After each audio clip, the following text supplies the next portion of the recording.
Olá, bem-vindos.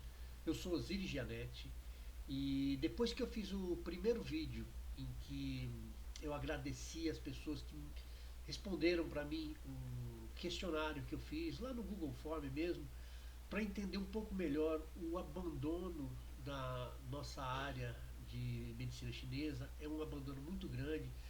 Depois de vivenciar duas turmas, esse ano abandonando quase que completamente a área, parando de trabalhar, outros profissionais que eu conheço que cumprem uma estatística de no prazo de 2 anos não estarem mais trabalhando com o assunto. Então eu resolvi entender isso, fiz esse questionário, pedi ajuda para as pessoas responderem, para enxergar melhor isso.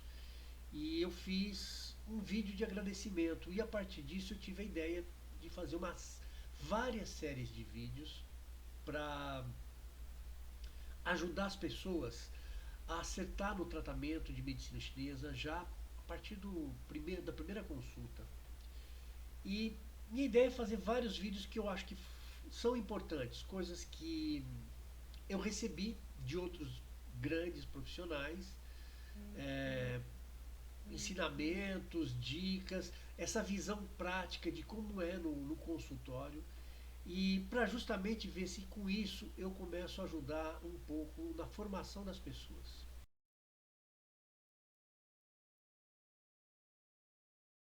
Né? E uma das séries que eu planejei é essa que eu vou fazer hoje, que é o estudo de fórmulas chinesas. Praticamente eu estou inaugurando essa série hoje. E as pessoas podem até perguntar: poxa, eu não estudei fitoterapia chinesa. Olha, esse é o lado legal de estudar a fórmula. Por quê? Quem está interessado em estudar vai ter já uma visão bem interessante para ver como é que funciona, como é que se pensa, com o que é que se lida, o que se considera. Então é uma introdução sem gastar dinheiro, legal, né? E que você vai tendo noção disso e ver se vai ser pertinente para você. Mas eu sou acupunturista, não sei nada de fitoterapia chinesa. Pois é, aí tem um lado legal da fitoterapia chinesa. Para quem não estudou, só vale lembrar que a medicina chinesa ela tem vários ramos. A acupuntura é um e a fitoterapia é outro, assim como a dieta e várias outras. Acontece que na fitoterapia a gente tem um aprofundamento em termos de fundamentos, de detalhes da fisiologia, segundo a visão chinesa. Nós temos um aprofundamento em termos de diagnóstico. Isso é bem interessante porque eu não conheço um acupunturista que depois de estudar a fitoterapia chinesa não mudou a forma de fazer acupuntura. Alguns não trabalham com fito, mas na acupuntura teve uma mudança bem interessante, porque enriquece a forma de pensar. Então, para acupunturista que não tem nenhum interesse em estudar fitoterapia chinesa, vai ter esse proveito, tá? De você ter uma outra abordagem dos mesmos problemas que você lida no consultório. E acaba mudando a utilização de pontos. E o resultado também. Dentro dessa estreia de fórmulas chinesas, eu trouxe uma fórmula mais simples, ela só tem dois compostos. Por quê? Eu fico comparando muitas vezes o estudo de fórmulas chinesas a um salto ornamental, que o cara dá um impulso, dá um carpado, três cambalhotas, vira para o lado e tchum, cai na água sem espirrar quase água para fora. E só que ele não começou assim. Ele teve que começar muitas vezes até perdendo medo de cair na água. Tá? É um trabalho progressivo e é assim que eu estou vendo o estudo de fórmulas. Por isso eu busquei uma fórmula mais simples, ela só tem duas substâncias e eu vou mostrar para vocês assim também como eu estudo fórmulas na medicina chinesa para os pacientes ou simplesmente para me aprofundar no assunto, tá? Então que vocês é importante vocês até saberem disso. Todo paciente que eu vou indicar alguma fórmula, eu olho e analiso as fórmulas desse jeito. E muitas vezes eu acabo alterando a formulação. Dá para fazer isso? Tem lugares no Brasil que dá. Em outro momento eu vou falar disso, tá? Mas o que interessa para a gente agora é focar no que isso nos traz de avanço teórico, de melhoria de diagnóstico, de entendimento das doenças. Então, a fórmula se chama Tanguay Buxietan e ela tem dois componentes. Um é o Tanguay e o outro é o Huanti. O que é interessante notar, o Tanquay ele é usado mais ou menos de 5 a 15 gramas. E nessa fórmula ele tem apenas 6 gramas. Essa é uma das descrições que uma das receitas que você encontra na literatura. Conforme a procedência ou o laboratório, talvez ele trabalhe um pouco diferente. Mas a proporção é mais ou menos semelhante, porque isso é chave, tá? Se eu altero a proporção das substâncias, eu altero a função da fórmula. E a outra substância, então, o Huanti, eu tenho 30 gramas nela. E ela é usada mais ou menos de 10 a 15. Falei, poxa, mas se é de 10 a 15, Huanti é uma substância forte, para que esse exagero? Aí, conforme a gente vai ver lá para frente, ela pode até ser usada de 30 a 60 gramas, tá? E isso significa que é para uma ação muito forte. Vamos ver para quê? Então é o seguinte, a, essa medida que vocês veem é para ela ser produzida em casa, você compra substâncias e você faz o decocto, ou seja, vai pegar lá um vasilhame que geralmente não se aconselha que seja de alumínio, pode ser vidro, pode ser barro, tá? Pode ser aqueles esmaltados, e aí você coloca essa quantidade de cada substância, 30 de Huanti e 6 gramas de Dangui. Você vai colocar essa quantidade e ferver, geralmente num litro de água tal. E essa quantidade é para ser tomada em um dia. Essa dose de substância é para ser tomada em um dia no decocto. Em fórmulas a coisa é um pouco diferente, mas para a gente começar a entender como é que originalmente isso era feito. A gente vai cozinhar por vários minutos. Eu falei de pôr 1 litro d'água, muitas vezes essa água vai se reduzir a meio litro. Então, assim, é possível de tomar aquilo em um dia. E o que você pega com essa sobra? Esse meio litro, você separa em 3 porções, muitas vezes, e toma de manhã, à tarde e à noite. Ou pode ter outras prescrições, né? Outro jeito de tomar que a gente vai avaliar isso segundo cada caso. E volto a dizer, não estamos vendo aqui o uso prático. Eu trouxe isso para a gente entender mais sobre a medicina chinesa, o que eu tenho que pensar. Olha, pessoal, o Tanquay, que é uma substância, ela é conhecida até como a erva da mulher, de alguns lugares, algumas referências que eu achei. Vocês vão entender mais para frente por quê. Ele é uma substância que na culinária chinesa às vezes ela é usada como tempero, ou no arroz, ou numa sopa, tá? Quem frequenta aqui em São Paulo alguns mercados chineses, tem umas casas de produtos chineses, de mercearias mesmo, e vocês vão encontrar às vezes umas sopas prontas, igual a gente tem esses miojos, essas sopa quinoa, essas coisas. Você vai ter um punhado de ervas que são as sopas, ou seja, você vai pegar aquilo, jogar na água, cozinhar e vai ser uma sopa para você tomar, tá? É, essas substâncias, muitas vezes você vai encontrar o tanquei lá dentro, como o próprio Huanti. Então veja que não é só remédio, é alimento também. Daí a ligação ou a derivação da dietoterapia da medicina chinesa. Ou seja, a dietoterapia ela é um ramo, é uma derivação do conhecimento de fisioterapia chinesa. E aí um aspecto que a gente tem que olhar na substância sempre é com relação ao yin e o yang. Como é isso? Sem pirar muito na batatinha, sem ficar pensando em céu e terra, é o seguinte, ela é quente, é fria ou é intermediária? E esse intermediário eu posso ter fresco, eu posso ter morno e posso ter um termo que a gente usa neutro, mas sempre recebemos a orientação de considerar que neutro não existe, tá? Ela é menos, mais para o frio, mais para o quente, mas não interessa. Essas que estão nessa categoria, desculpa, significa que elas podem ser usadas tanto em situações de calor ou em situações de frio. O tanquei, nesse termo, ele é morno. E o que é morno? Daí vem uma questão muito interessante que para os ocidentais é muito difícil de entender.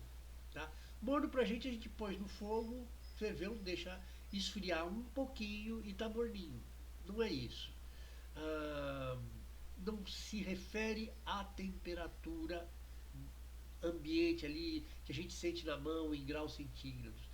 Ela se refere à capacidade da substância no corpo de produzir aquecimento, aceleração de função ou fazer o contrário, de resfriar e de diminuir funções. Por exemplo, se você pegar um chá de hortelã, mesmo tomando quente, ele vai refrescar. Aqui eu vou fazer uma observação. O chá verde, que todo mundo não, mas teve uma certa moda, eu acho que ainda tem muita gente que gosta de tomar, principalmente no frio. Pois então, toma cuidado, porque o chá verde ele tem uma característica de refrescância, tá? Ele tira calor do corpo. Não é refrescante assim, eu me sinto mais fresco, mas ele tira calor. Ou seja, então ele pode desacelerar funções. E isso é verdade, tanto é verdade que mesmo tomando quente, eles vão causar esse efeito no corpo, que algumas culturas tomam chás de hortelã para se refrescar, e chá quente. O chá marroquino, por exemplo, numa região muito quente, e se faz uma mistura exatamente de chá verde com menta. Menta é um tipo de hortelã. Tem um povo do deserto, lá da África, chamado Tuareg. É um povo, aqueles povos que vivem em camelos, vivem em barracas e tal. E eles têm o costume de tomar um chá quente para se refrescar. Quase parou, eles vão tomar. Que nem eu tomo café. Aqui eu vejo um botequinho, eu vou lá tomar um café. Né? Eles vão fazer o chazinho deles e tomam quente. E é um chá com muita menta. Para quê? Para se refrescar.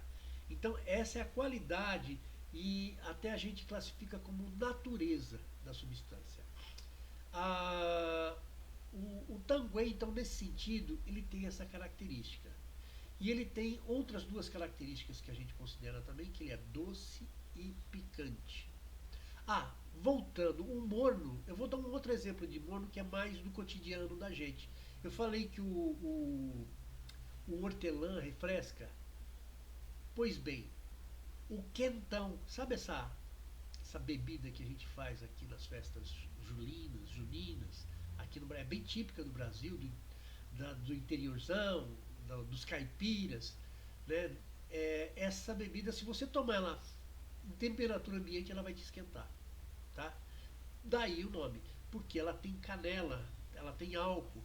Então são coisas que mesmo nessa situação, mesmo tomando frios, eles geram um aquecimento interno. Tá? Outra característica então do tanguay é que ele é doce e ele é picante. O doce tem relação, o sabor doce tem relação com nutrição, tonificação, tá? Pensa assim, olha, eu estou com hipoglicemia ou estou cansado.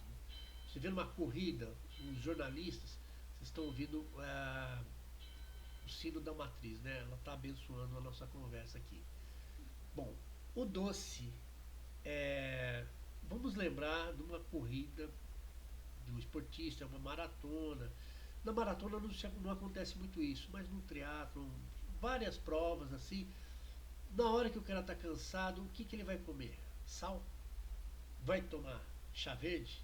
Ele vai comer chocolate ou alguma coisa adocicada. Aquilo aumenta a capacidade dele de terminar bem a prova, tá? Então o doce tem essa característica. E o picante? O picante é aquele que leva uma coisa de um lado para o outro, ele move, tá? E o tanquê então tem e é muito forte, é muito proeminente essa qualidade nele. Na verdade, as duas qualidades. Isso dá uma configuração especial para ele. Ele atua ele está ligado aos sistemas de coração, fígado e baço. E por que eu falei sistema e não falei órgãos? Porque ele influencia nesses órgãos também, mas ele influencia em tudo que está ligado a a esse sistema. Então, o coração está ligado a sangue, tá? E fígado também está ligado a sangue. E o baço também está ligado a sangue. Se vocês lembrarem de fundamentos, eles contribuem para a formação do sangue. Aquele ciclo de formação do sangue, o guti vem do baço, vai para o coração, o zonti faz sangue e o fígado faz a distribuição. Gente, vamos andar, lembra, livre fluxo? Tem uma questão interessante. O fígado está relacionado a útero, por exemplo, a região genital. Então, ele vai ter uma ação interessante e importante nessa região, principalmente para as mulheres, porque é onde está relacionada a menstruação. Ah, tá vendo por que é a erva da mulher? Pois é, ele doce, então ele tem uma capacidade de tonificar, tem uma relação com o sangue, tem uma capacidade de mover. Vamos ver então quais outras características do Dan Quayle, que quando você pega os livros, todos vão falar mais ou menos assim, que ele tonifica o sangue e regula a menstruação. Por quê? Porque ele faz o sangue circular. Ele tem essa capacidade muito forte. Além de tonificar o sangue, ele ajuda ou deixa com a capacidade de se movimentar. Tanto é que algumas classificações trazem ele como a palavra seria revigorar o sangue, tá? E nesse sentido, de mover. Além de melhorar a qualidade do sangue, ele move. E aí também ele tem uma outra característica que é dispersar o frio. Ele é morno. E vocês vão ver, para quem lembra lá de síndromes de fundamentos, uma das características que causa dor é a estagnação por frio. Então, além dele empurrar a coisa para andar, para se movimentar, ele dissipa aquele frio, tá? E aí, nesse caso, algumas dores, por exemplo, menstruais, causadas por presença de frio, causando essa estagnação, ele vai ser uma erva importante para resolver isso. Às vezes ela não é suficiente, mas ela é um coadjuvante importante, tá? Embora vocês vão ver várias situações do Dan Quayle que ele é usado inclusive para prevenir que se chegue nessa situação, tá? Para garantir durante os intervalos um bom livre fluxo, um bom processo de amadurecimento, de todos os processos que a fisiologia do corpo passa para chegar na fase menstrual. Então o Dan Quayle garante que isso ocorra de maneira saudável. Ele atua no, no sangue, e aí a gente tem que lembrar de uma coisa. Ele atua ali também na região do útero, tanto para homem e para mulher. O homem não tem útero, mas como ele atua lá embaixo, ele também circula nos intestinos e ele tem uma função interessante, muito importante. Nessa parte do gial inferior, do aquecedor inferior, quem umedece os intestinos é o sangue. E se eu fortaleço meu sangue, melhoro a qualidade, a quantidade e aumento a movimentação, então ele vai ter uma função de desbloquear intestinos por falta de umidade, tá? Assim como outras substâncias, como o Ruomarei. Só que não interessa pra gente é o Dan Quayle, aqui, nesse momento. Então ele tem essa função e ele pode ser usado para isso. Também, homem não tem problema menstrual, mas tem problema de intestino seco. Não é a única erva para isso, tá? Porque intestino seco a gente tem que ver várias situações que estão colaborando para aquilo. Se eu tiver calor no intestino, secando ele, não é a substância ideal. Eu vou ter que apelar para outras coisas. Essa visão de diagnóstico é importante. O acupunturista geralmente vai pensar o quê? E25. Não, a gente pode ir além disso.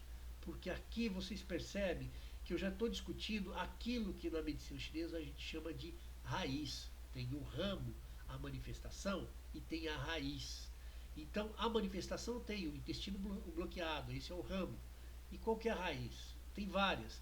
No caso de que é secura do intestino por deficiência de sangue, olha, tá? Tem essa relação. Então, ela pode ser, ela é uma substância importante, muitas vezes combinada com outras. E nessa questão dela fazer circular, ela tem uma característica de reduzir inchaço. Inchaço é um acúmulo, está ali parado. Se está circulando, né? Lembrando que o movimento do sangue ajuda a drenar também ou a eliminar alguns inchaços de acúmulos que vão dando em algumas regiões do corpo.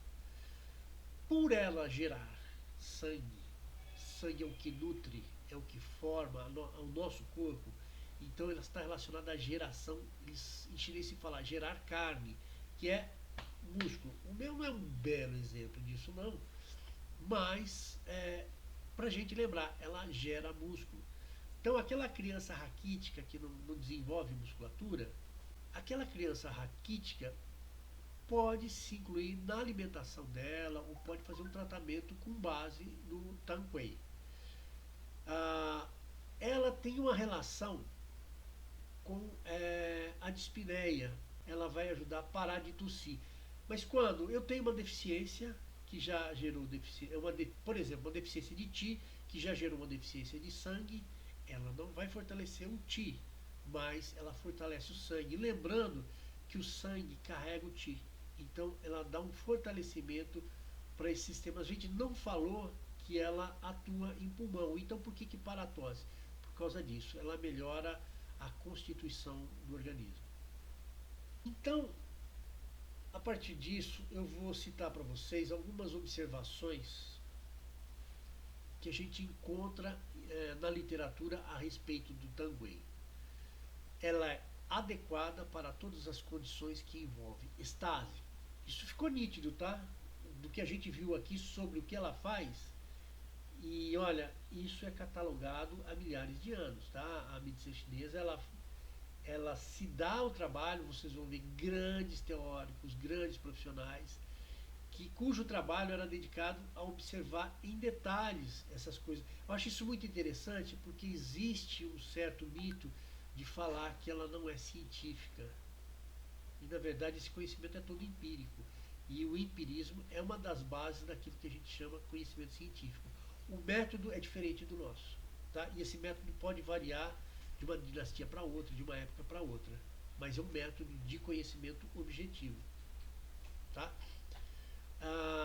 Eu não gosto muito dessa palavra objetivo, porque ela tem uma ideia bem precisa da forma da ciência ocidental. E essa forma que desenvolveu a medicina chinesa, ela tem algumas diferenças, e eu não sei se é um termo que se aplica muito. Porém, o que é importante, ela não ignora a objetividade, a experiência, e ela é checada com detalhismo absurdo. Tá? Uma outra característica que se chama atenção é que ela pode ser usada para deficiência de sangue com calor. Poxa, mas ela é morna. Pois é, dependendo da combinação você vai poder usar, porque ela tem uma característica. Ela gera sangue e o sangue enriquece o yin. Tá? Isso é muito importante da gente lembrar dos sistemas, como é que eles funcionam no corpo. Se um falta, vai falhar o outro. E às vezes para você recuperar um produto final, eu tenho que recuperar o intermediário. Tá? E aí se eu enriqueço o yin, aquele calor por deficiência, ele tende a ficar sob controle. Com tudo isso, não é uma erva sagrada, não existe isso na medicina chinesa, algo sagrado, bom. As pessoas geralmente perguntam, me dá um negócio bom aí, como se ele não tivesse contraindicação. E o Tang Wei eu tenho que tomar cuidado. Por exemplo, em casos de diarreia ou distensão abdominal, sabe, a barriga fica inchada, causado por umidade. A umidade causando obstrução e gerando essa distensão. ou alguns casos de diarreia. Quais? Por exemplo, diarreia por calor. Tá? A, e a distensão abdominal? Ou uma bidiumidade, né? Síndrome bidiumidade. É que ela gera sangue, o que gera sangue é úmido, é denso. Então ele vai colaborar para causar essa obstrução. Ele libera obstrução por frio e movimentação, mas ele não é suficiente para eliminar a umidade, ele não tem essa característica. Tá? Essa característica a gente vai encontrar nas ervas com qualidades amargas. Então, não vai servir para isso. Também nas deficiências de yin com sinal de calor. Ah, mas você falou lá atrás que ele enriquece o yin. Não, ele ajuda a enriquecer o yin. Então ele não pode ser a principal, ele não tem essa função. Além do que ele é morno. Tá? A gente tem substância mais propícia para gerar sangue, nutrir o yin e mais para limpar calor. Tá?